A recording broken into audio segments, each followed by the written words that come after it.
A powerful but under-the-radar giant in the industry, Goldman Sachs Alternatives has grown its assets to more than $540 billion, making it one of the top 5 players in the U.S. And it's on a deal spree, recently buying VC firm Industry Ventures and taking a stake in Rowe Price.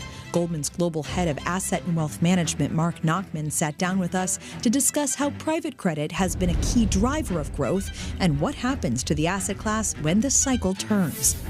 This is Inside Alts.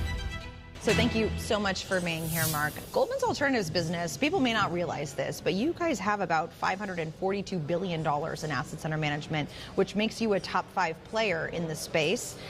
Can you share with us the backstory of how we got here, how Goldman, within this broader bank, this fully diversified universal bank, became a top 5 player in the alt space? Sure. No, good to be here with you. So we started the business over 30 years ago. We were still a private partnership at the time. And at the time, it was really started by the partners with the perspective of let's invest in private assets as a return strategy. And so it initially got started for the partners at the firm. Was that was on balance sheet? Well, or was that so to speak, given that the partners all owned the firm. Right.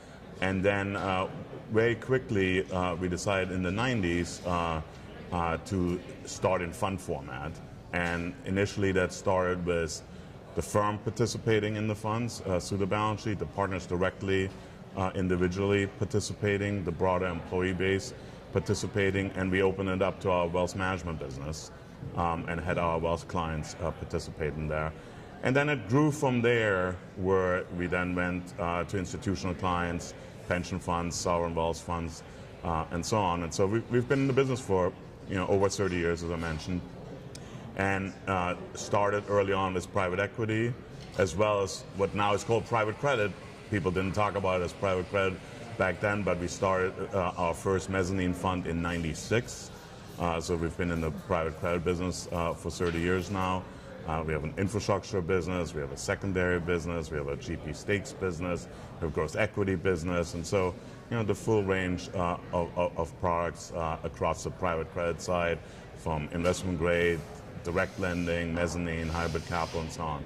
But in more recent years, you've set pretty ambitious targets for this cohort. I know this year you've said you expect to bring in $100 billion in terms of AUM for alternatives specifically. Why has this been a growth area for Goldman, and why does it make sense to be within the bank? What value add is it here at Goldman versus at a more of a pure play alternative asset manager? Sure. I mean, I'd start with where we started off with. We have a long history in the business. We have a long history of generating good returns for our investors and our LPs, which is the key to being a good asset manager. And through those good returns, we've been able to continue to grow our business. I think the way you grow an asset management business, you generate good returns, have a good client experience, and then people want to give you more money to invest. And think about the decision to give you money is actually a very long-dated decision. So somebody gives you money into one of our alternative funds, you will have that money for 5 to 10 years, depending on the strategy, till the full returns come back. So kind of this trust and this experience that we've built up in terms of generating good returns has been important to this. And then I would say, being part of Goldman Sachs for us has been a good thing. I think there is the opportunity for us to work with other parts of the firm to find great opportunities to invest in. I think the best example is probably the private credit business, where we work hand in glove with our investment bankers, providing issuing clients the opportunity to look at private credit or syndicated credit. And we usually talk to our issuing clients about both alternatives, and we can provide them with both alternatives. And as a result, our private credit business sees a lot of opportunities that others wouldn't see, because we're inside the tent having an M&A discussion with a client where confidentiality is important. And so being able to offer that client a private alternative as well as a syndicated alternative is very differentiating. And so we see a lot of benefits being part of Goldman Sachs and part of the Goldman Sachs ecosystem. So is private credit the biggest growth driver within kind of the recent targets that you've set, or is it another product area? Private credit, when you look at dollar fundraising recently, has been across the industry one of the big drivers. I would say the other big driver has been really secondary business. Secondary business, a little bit different than the private equity business, much more concentrated. There are a few large players in the secondary business. We're one of them. We've been in the business for a long, long time. We have 9 funds operating in the secondary business, and so that's a place that has seen a lot of interest as well. I think you see a lot of discussions around various pension funds, endowments, wanting to sell their LP stakes. I think in this environment where DPI and returns have been much slower of private equity firms, people are rebalancing their asset allocation and have a need to sell their LP stakes. So that's all driven the demand for secondaries. I'd say the other thing is secondaries has kind of a secular growth opportunity, because as most people kind of buy into the assumption that the alternative universe will grow. If the alternative universe, which usually means the primary flow, so doing a private equity or doing private credit deal, if those asset classes are growing, the need for secondary, being able to sell your LP stake, is going to grow even faster. Right now, secondaries are a very, very small component of the alts universe, much, much smaller than the primary universe, and I expect that ratio to increase as people want more liquidity in their LP stakes as they adjust dynamically the asset allocation. So you don't see that as necessarily a reflection of the logjam and the lower than usual DPIs that we've seen. You think it's kind of growing in sequentially with the primary issuance? Yeah, I think it's both. I think there's obviously a moment in time with this logjam, as you mentioned, or the lower DPI, which puts more pressure on certain allocators to think about their portfolio and maybe entering into secondary sales. But I'd say longer term, the growth will come from, as the primary universe grows, more and more people will want to be able to transact secondarily as well. And the secondary universe is a small fraction right now of the primary, and I think that'll just have to go up as the asset class becomes bigger and bigger. Interesting. Yeah, that warrants more attention, and obviously you usually get secondaries at a discount too, which draws in the appeal, especially as the asset class is growing. Let's go back to private credit, because this is a space you've been in for about 30 years. You have about $142 billion in private credit assets. We've seen some concerns lately about cracks in private credit, in public credit, in the banking system more broadly. That's largely thanks to a couple of defaults and some alleged frauds. Do you think there's anything to be worried about on that front? Yeah, so listen, I think what we've seen is a number of idiosyncratic situations. It seems like they're all tied to some fraud or other irregularities. I think time will tell exactly what caused these. Interestingly, the 3 names that people are talking about right now are not really private credit names, much more in the public space or on bank balance sheets. What I would say, kind of taking a step back, is we haven't seen a credit cycle in quite some time, and I think the growth of the private credit universe has really happened during this period where we haven't seen a credit cycle. We will see a credit cycle again. I don't know if it's next year, the year after, or whenever, but there will be a credit cycle at some point again, and I think that will test people's portfolios. And I go back to, we've been in the business for 30 years. We've seen lots of cycles during those 30 years. We've seen lots of interesting things happening during those 30 years. There are overall cycles in the economy. There are cycles for specific industries or sectors. Obviously, we went through COVID. We had kind of the tariff uncertainty. So lots of things happen. I think experience through these cycles is very important. Experience how to work through situations is very important. Underwriting standards are very important, and really the process under which you think about underwriting and you think about picking credits. I think one of the things that we're really blessed with, and is one of the benefits of being part of Goldman Sachs, is we have so much origination coming out of the firm that we can be very, very picky on what we actually invest in. And so the key for that is, if you're an investor in the private credit fund and you're looking at a deal, you want to have the peace of mind of saying, if I don't do this deal, there's another deal tomorrow. And we have that. We turn down most deals that we see and take a very, very small fraction of our origination flow that we actually invest in. And so I think that's very important. I think we're blessed with that, and I think so continue to be very thoughtful in the underwriting process, continue to recheck your underwriting process every time you see these idiosyncratic situations come up. We go back, take a look at, is there anything in our process that we should think about based on things that we see out there? As an example, I mean, I remember 2 years ago, our investment committee turned down a deal in software because of the concern what AI is going to do to that business going forward. That's 2 years ago. And so being kind of ahead of these trends is important. When you look at your private credit exposure, is there anything that does concern you or make you think that that credit cycle could be around the corner? Generally speaking, we still think our credits feel really good. And so we haven't really seen, broadly speaking, signs of issues. There's idiosyncratic issues across the industry when you think about, the changes from tariffs, supply chain. AI, as I mentioned earlier, will impact different companies in a good and in a tougher way. But we haven't seen kind of a broad slowdown yet. Were you surprised? It almost felt like the private credit industry took a reputational hit for something they had nothing to do with, because as these, the auto bankruptcies unfolded, and later when we saw some issues in the regional banks, the alternative asset managers sold off on that.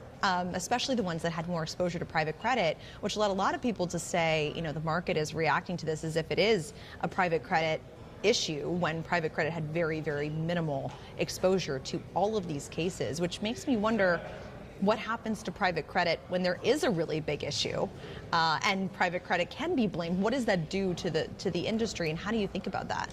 Yeah, look, I think, as I said earlier, I think a credit cycle will happen again. And I think when a credit cycle will happen, I think you will really see the difference in underwriting standards, the difference of what credits people have picked. And so that'll really create differentiation. I think that differentiation will then have an impact on these stocks.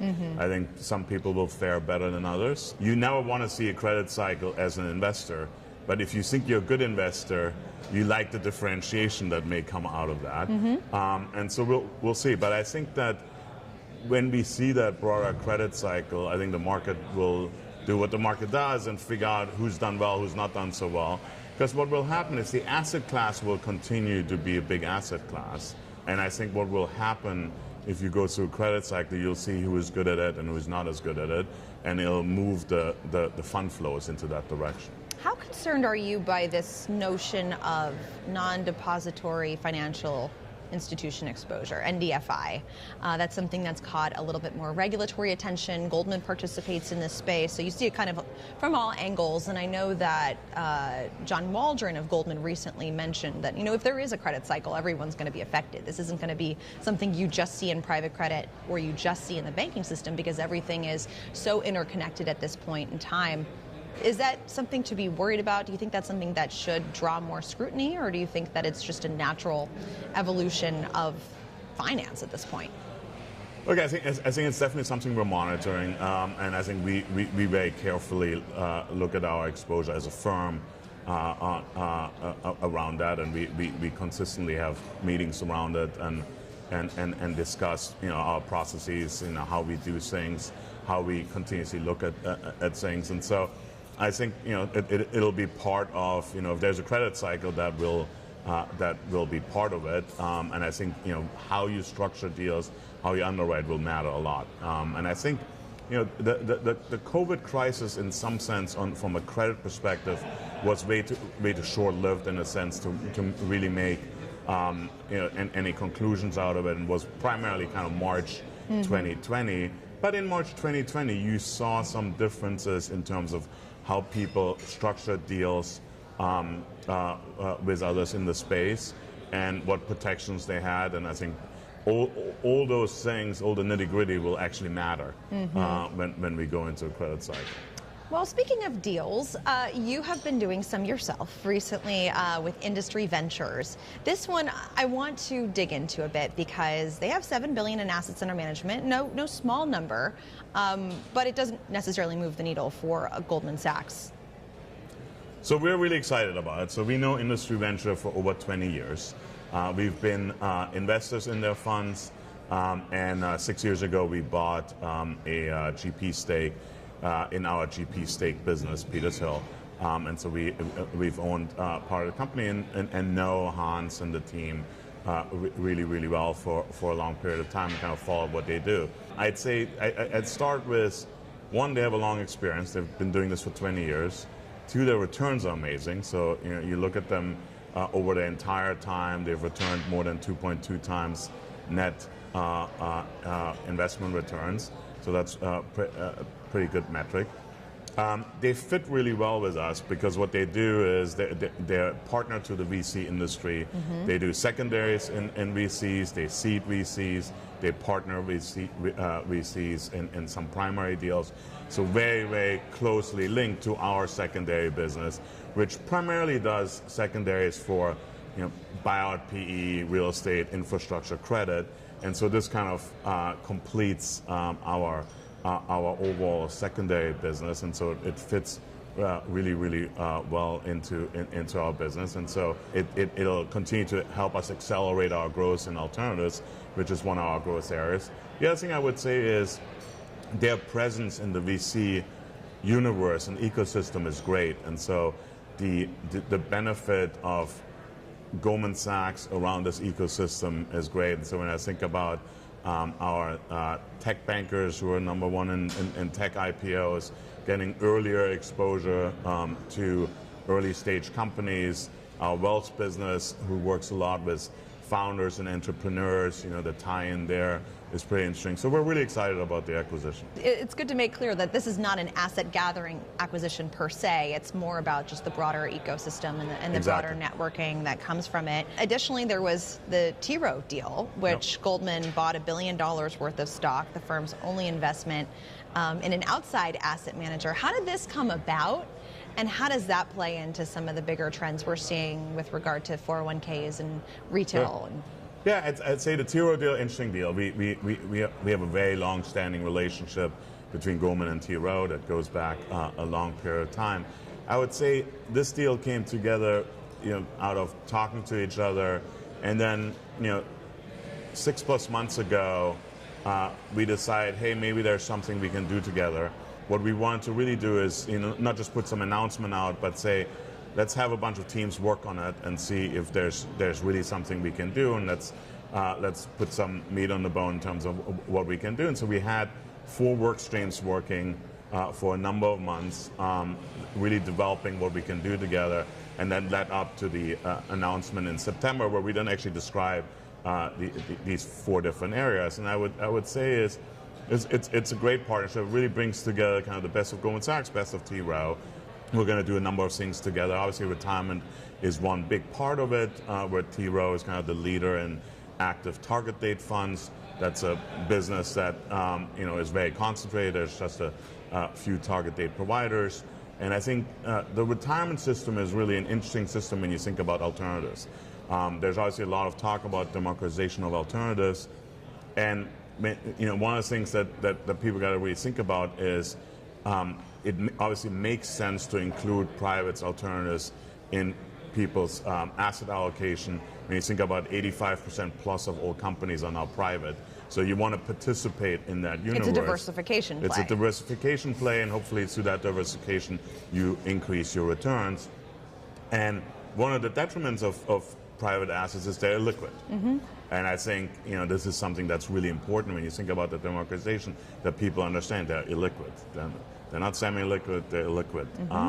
And so you have to think about it the right way in your asset allocation. So retirement is a perfect place to play alternatives, because when you're 24 years old and you start your first job and You go on your 401k site and you click on your default option that is usually a target date fund. It makes sense as a 24-year-old to have some allocation to privates to kind of participate in that universe of private companies out there. And you have a long time horizon. So the illiquidity doesn't really hurt you because you're not taking that money out for another multiple decades. So we think kind of the retirement system is kind of a great place to add alternatives. So that's one of the streams that we're doing with T. Rowe. There's a couple streams around retirements where we think alternative assets fit well into it. And so we're kind of providing a large part of the alternatives, and T. Rowe is also providing their Oak Hill private credit to this alternative. So we're kind of excited about that partnership. I think the other parts around the partnership is creating some public-private combined funds where we're using kind of the best of T. Rowe and Goldman Sachs, and we're using, both of our brand names. I think our brand probably historically more an institutional brand. T. Rowe's brand really, really well respected in the advisor channel, and so we're creating some combined products there as well. So we're excited about the partnership. We've put a lot of work in pre-announcement. Now we have these 4 streams going with teams that have been working with you for months, and I just got an update yesterday in terms of how things are going, and we're on schedule for all the launches, and feels good to do this together. Well, we'll look forward to those launches. In that kind of broader theme of retail investing, because there's 401k, and then there's retail and wealth, and there's been this explosion in evergreen funds that I believe you have some strong thoughts on, and just the potential risks that come with that, because you don't always have that same benefit of liquidity, and then just the various fee wrappers. And how are you thinking about this space and the increasing popularity in such a short time? Sure. So we're a big believer in the democratization of alts. So I think it's a good trend, and I think, as we talked about, with 85% plus of companies being private, a diversified portfolio should somehow take advantage of that. And when you think about some of the names that are private, right? We all know, obviously, OpenAI, Anthropic, Stripe, Canva, Clio, like there's a lot of big names out there that everybody knows that are actually private companies. And you want to have exposure to them. So it makes sense. So I think it kind of passes does this make sense to do? Now, the question is, how do you do it? And I think these evergreen funds are obviously good vehicles to do it. And I think we have our own evergreen funds, and they're growing nicely across kind of multiple product areas. But the concern that I would have, and what we're very careful around, is the education. A lot of it is about education, making sure advisors are educated, making sure the end client is educated. And I think it starts off with the liquidity point. These are illiquid private assets. So you cannot expect the same liquidity as you have from buying a public stock that you can go and buy and sell any minute. And I think that is really important that education and that communication is out there.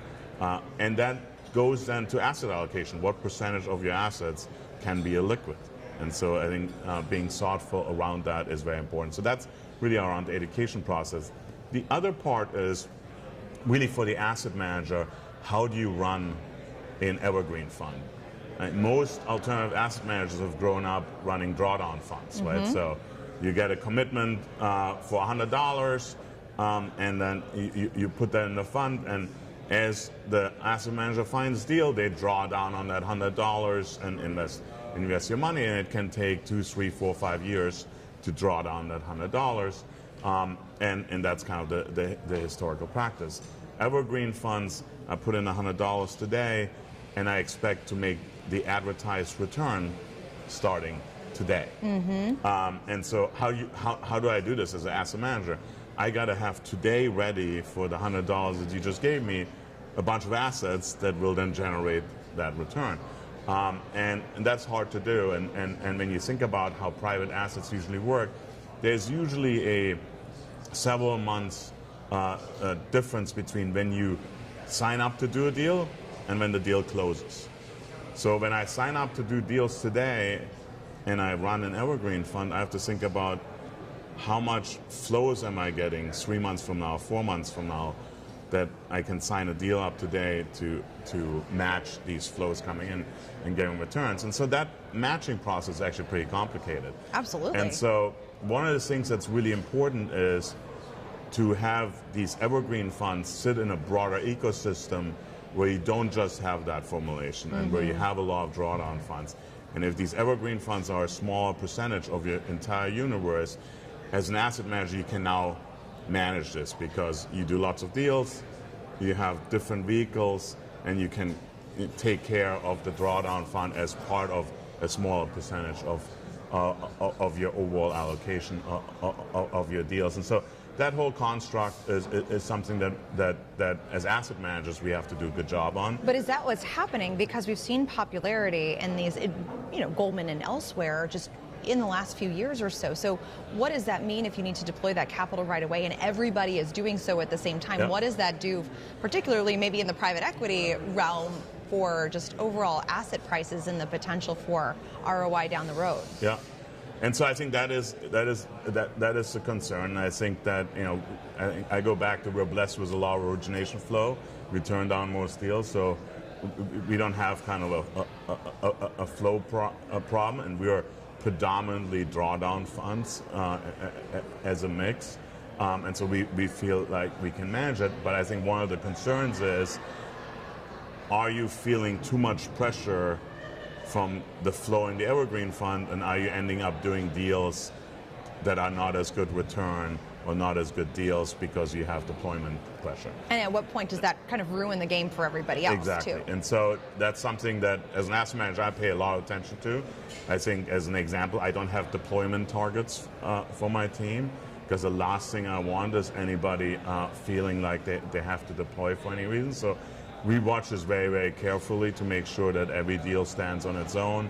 We invest for returns, and that's super important. But the risk is that people feel deployment pressure because of these flows into the Evergreen funds. And that ultimately down the road limits the returns from those vehicles, or is it worse than that? I think that ultimately could limit returns, but I think it ultimately will, again, create differentiation.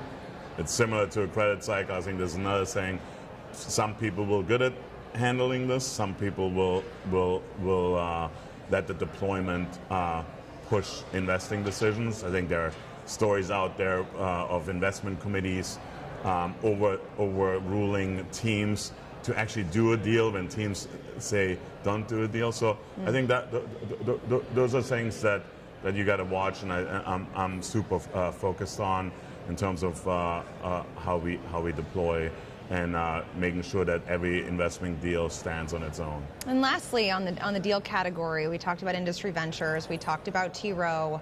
Are you done?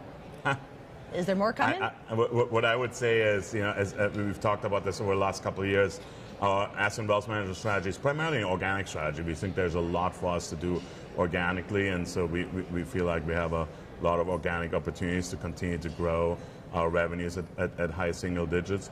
We'll continue to look out there, and if there's special situations like industry ventures or T. Rowe with a very high bar, if they meet that bar, we'll think about doing other things to accelerate the growth. But we're primarily focused on the organic growth. So maybe like a yellow light. Not Yellow necessarily light. green, but not red either. It'll be a high bar, but Never say never. Never say never. Marc Nachmann, thank you so much for taking the time from your alternatives conference here in New York City. Really appreciate it. Thank you. Good to see you. Good to see you.